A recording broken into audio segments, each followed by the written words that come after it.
afternoon. I am Dr. Richard Pawley, psychiatrist, and today I present to you a test case study with long-term patient Fritz O'Skennick.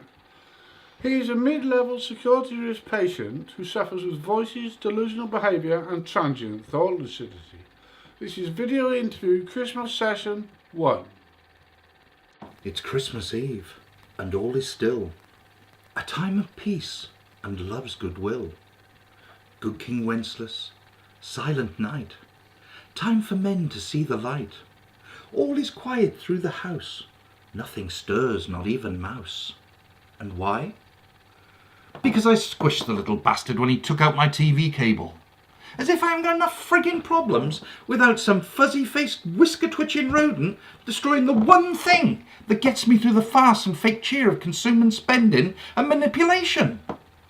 And talking of fuzzy-faced, whisker-twitching rodents, does anyone else find the thought of some fat, beardy weirdo who has you under surveillance all year, breaking into your home and leaving gifts the slightest bit disturbing? This is what we tell our kids. It's no wonder so many of us end up in therapy as adults. Come sit on Santa's knee, little boy. If you've been good, you'll get a big surprise. Fuck me, it's the stuff of nightmares. And we leave out cookies and sherry for him. I mean, what kind of example are we setting here? An obese borderline alcoholic who's partial to sugary treats and works one day a year?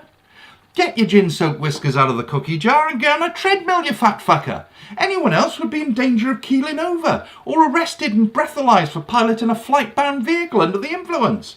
Trust me, there's only one fat greedy bastard who's happy to put gifts under your tree.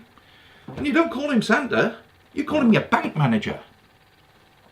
Then there's the stroll around the shop soaking up the festive atmosphere, almost like a Dickensian scene, munching a mince pie here and a glass of mulled wine there, as the Salvation Army gently serenade us with Silent Night. Like fuck, violent fight more like. Trying to get to the other side of the street is like threading a friggin' needle, crushed in the heavy throng of people as you prepare to do the WWF Smackdown, so that you can get that very last limited edition Barbie Sparkle Princess, which they neglect to tell you is only actually limited edition until January the 1st, then mass-produced in the thousands. So then, 3 cracked ribs and a black eye later, you stagger up to the cashier, holding aloft your spoils of war, expecting "How may I help you?" and "Merry Christmas." But instead he glares at you like you just stirred his coffee with your penis. You'll be lucky to get a grunt out of the miserable cunt. Then to add insult to injury, he opts to answer the phone instead of serving you.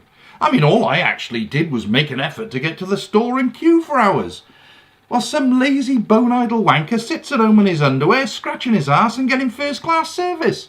Christmas shopping. Ha! I'd rather stick my nose up Bernard Matthews' arse and have him fart poultry up my nostrils. I mean, don't get me wrong. I'm not completely bar humbug, but I could kick Tiny Tim's crutches out from under him and drop-kick the little fucker into an electric fan. What the fuck? Christmas carols in shops in October. Let me enjoy Halloween first, please. It's much more fun. Don't let the do-gooding, smiley, Sally-Ann, trumpet-blowing, money-grabbing, guilt-laying bastards take it away from me, please. And how do we prepare? Crying over credit card statements because our kids create Christmas lists that run the length of War and Peace.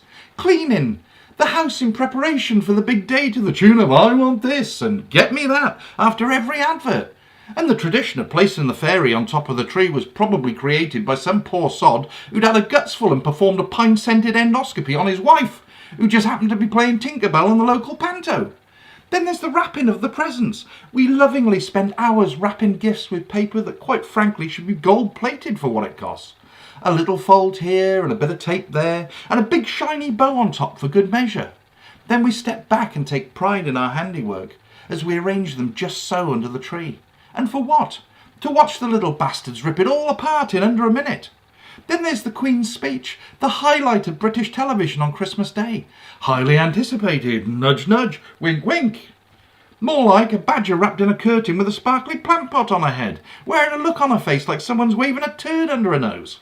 And get this, she's trying to tell me she understands how hard I've got it from her fully staffed palace and countless millions she sleeps comfortably on. Really not feeling the sincerity. And what is it we're celebrating? I mean, don't get me wrong, loving the nativity scene. 3 guys, a woman, a husband and a donkey. Oh, no, hang on. That was a nasty film I caught on cable the other night. But how do we celebrate? We buy a turkey that looks like his mother got fucked by an ostrich. Yes, the Christmas dinner.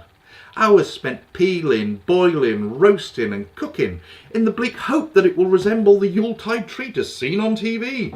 Thank you, Jamie fucking Oliver. Time to perfection, lost to the joy.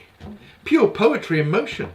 What a crock of shit. The reality, everything is timed wrong. Sprouts are extra soggy. Roasts are like bricks, which you later catch the kids throwing at the neighbour's cat. And the turkey is so dry and stringy you can knit a friggin' jumper with it.